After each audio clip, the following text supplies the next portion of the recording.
Hey guys, Veronica here. So today I want to talk a little bit about keeping worms. Now, worms were one of those things that I always wanted to have, even when I had just like a little balcony garden. But every time I looked into doing it, I would get really overwhelmed by the amount of information out there. It seemed like I needed some specialized bin with all of these different layers, and I needed to know exactly how much to feed them and how much water to give them, and all I could find on the internet were stories of people's worms dying. And it was honestly a little intimidating and overwhelming, so I just never did it until recently. Last year, I was remodeling the trailer that I live in here on the farm, and I pulled this fiberglass bathtub out as I was gutting the entire inside and kind of made the joke to one of the interns working here, hey, it'd be really cool if we use this bathtub for worms. When I go off and travel, and I come back, and there's the fiberglass bathtub sitting on this like 1x and 2x4 frame, with a very crude lid, just a piece of scrap plywood, and we suddenly have worms. And so the intern left at the end of last summer, and now I have worms to take care of, and I have to figure this out. Now I'm going to tell you one thing about worms, is that the best way to learn how to take care of worms is by actually having worms. And we're going to get into this bin so you can see what I'm talking about. So all he did to set this bin up first was literally build a frame to raise it off the ground so that it wouldn't get all kinds of other critters in it, because we don't really want them in there. But also to kind of encourage a lot better airflow. It sits close enough to the ground that it's still getting that sort of coolness that comes off of the ground, or heat retention in the winter.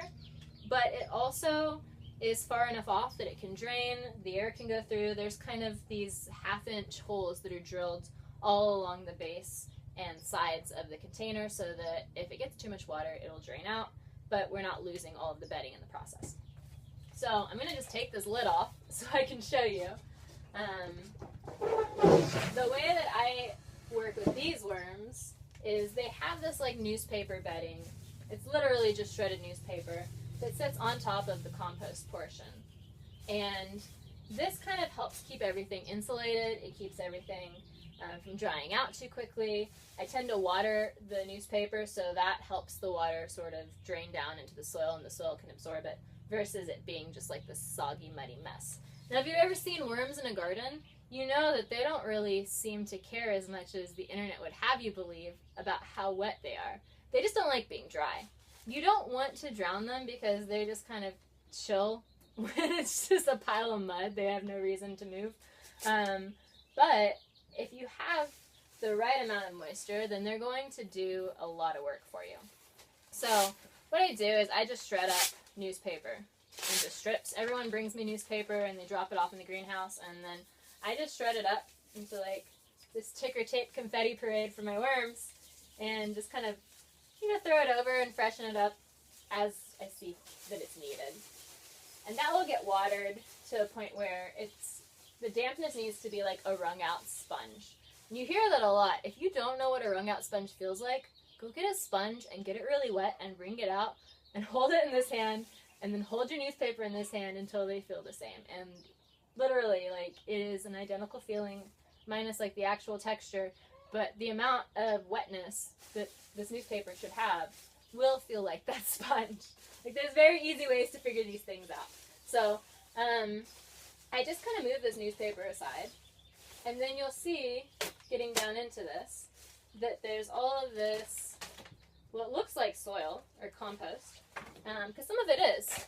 So with the worms, you can order bedding in addition to worms, or you can create your own. And so I'm going to put a link below this video because I know I'm going to get questions. Where did you order your worms and all of that? We got ours from Uncle Jim's Worm Farm. They made it from the East Coast to California, completely alive. They're still kicking, and they're doing a great job. And so there may be a worm dealer closer to you, but if you're looking to just like click and buy, they usually have great sales going on, and they have all of the information, and even more than I can tell you, that you need in order to do this. But like I said, don't get overwhelmed. What you really need is a container with some drainage. You can use a Rubbermaid container. You can use, plastic drawers. There's lots of things out there that you could use for a worm bin. It just needs to be a container. that you can kind of light proof, that you could drill some holes in so that they have, it's airflow and drainage. And what you get in return is just this really beautiful compost. I mean, you have this essentially worm poop, and it's a lot higher in nutrients than just straight compost. So it's great to like mix in if you're looking to feed seedlings, or if you're dealing with plants in the garden that aren't doing super well. Then making a worm tea or top dressing with some castings is a great plan. Now, what do worms like to eat? Worms like to eat basically anything they'd eat in the dirt. We don't have to overcomplicate, like, what do you feed worms? But what I'll feed them is it'll be everything from, like garden scraps, like cilantro, banana peels. They really like those, it seems. They kind of chow through them. What else do I have in this container right now? I have some shiitake mushroom scraps from when I made dinner the other night. And we kind of have multiple compost bins going in the kitchen where we're like, this one's for chickens, this one's for the pigs, this one's for the worms. And the worms don't get any animal product other than manure. So I'll give them composted manure and kind of mix it into the tub here so that they have a little bit more bedding to wiggle through as they're eating all of this stuff. But they don't get like eggs or milk or meat or bones or cheese, eggshells. Like none of that really goes in there because they just don't break it down very quickly. Sorry, I'm distracted by there's like mycelium coming off of these shiitake. They've been sitting in here for a couple of days. And maybe I'll have mushrooms growing with my worms. I don't know. They seem to like those too, though. I find them under the blocks in the garden, so they get that too. And so all I do is I kind of will dig a little trench in a spot in the bin that doesn't have any food. And then I'll bury the scraps that I have. And then I'll usually add maybe just like a little bit more. It's like screened but not finely screened compost. And so there's like hay and sticks and manure in there. And I'll add a little bit of that just to bury what I've added to the worm bin, so they have a little more material to crawl through. And then I just bury that back up with the newspaper.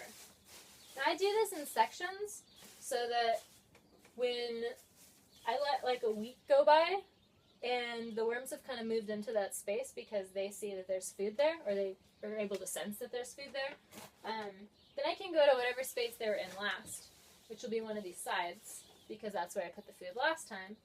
And I'll look and I'll be like, okay, how much food is left in there? And sometimes you'll find stuff that's like, it's not completely broken down. And so then I'll leave that, because that means there's still worms in there eating. So then I'll go to the other side. But I kind of divide this bin into 3 segments in my head. So there's like this side, the center, and over here. So then I'll go to this other side where I put food maybe like a month ago. I'll dig down and I'll see if I feel any food there. And if I don't feel any food, and I don't see too many worms because they're starting to move towards the other food sources, then what I do is I take this and I use it in the garden, or I'll screen it for the greenhouse. But that's basically how I get worm compost. So, super simple. You just need a container. You need some worms. You need newspaper, some sort of growing medium that doesn't retain way too much water. So don't use anything like straight clay. If you have straight clay soil, or your compost pile is like ours where it has a lot of clay, like add something to break that up a little, whether it's straw or a little bit of like really finely shredded wood chips. Maybe mix in like just like some coconut core or mulch or whatever natural materials you have that can be easily navigated, that's not clay. And then beyond that, you just need some water. And so I just take my watering wand and I just kind of spray these guys just enough to get them wet, to get the newspaper wet. And then I'll mix that around a little, because I know there's dry bits in there because I just shredded some paper.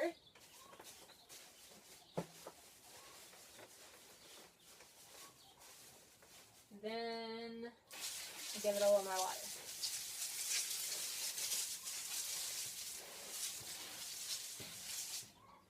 That's pretty much it. Like, I'd water and feed them maybe once a week. As it starts to warm up, I'll move them outside to a shady corner instead of being in the greenhouse because it'll be like 120 degrees in here. And they really don't like going over like 85, 90 degrees. That's part of the reason that you have a container, though, that's close to the ground and shaded and has space for airflow and it's insulated with newspaper, is to try and keep their temperature down.